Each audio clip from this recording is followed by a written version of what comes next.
Last week, the Buffalo Common Council canceled a vote on their redistricting map after a lot of strong opposition from some in the community. The council's plan was first unveiled in May, made by a commission behind closed doors, and it keeps much of the same boundaries now in place. And that is the problem. Some in the community say the map created 11 years ago was gerrymandered, benefiting the people running and not the people living in those districts. Today we talked with investigative post Geoff Kelly, who's been keeping an eye on this topic and who says since the canceled vote, the council has stayed silent. They have not rescheduled the vote as of yet. Activists, on the other hand, those who opposed the plan that the council had hoped to adopt, have been very active. They actually took feedback that they collected at the public hearing last week and feedback even from some council members. And they used that feedback to amend their plan, to draw a new one, which they released Tuesday and which they filed with the city clerk on Tuesday as well.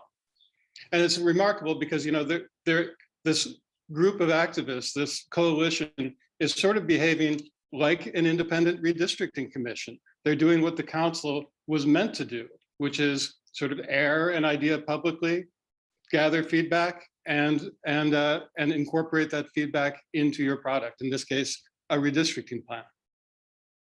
As we mentioned before, not much changed in the council's map. So what does the map drawn by the community actually look like?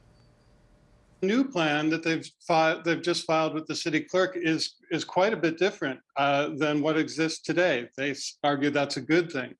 Much of Ellicott and Fillmore are kind of combined into one district.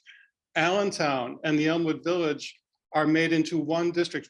First time in decades that the Elmwood Village has been its own district rather than divided among several.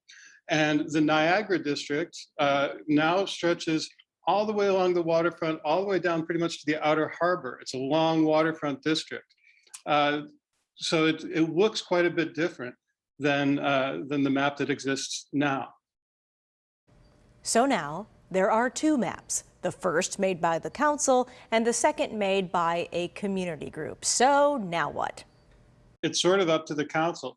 The charter demands that the council adopt a new districting plan by the end of this month. Now, in order to do that, though, they have to unveil the plan they intend to vote on 1 week ahead of time. They have to file a piece of legislation that must age for a week.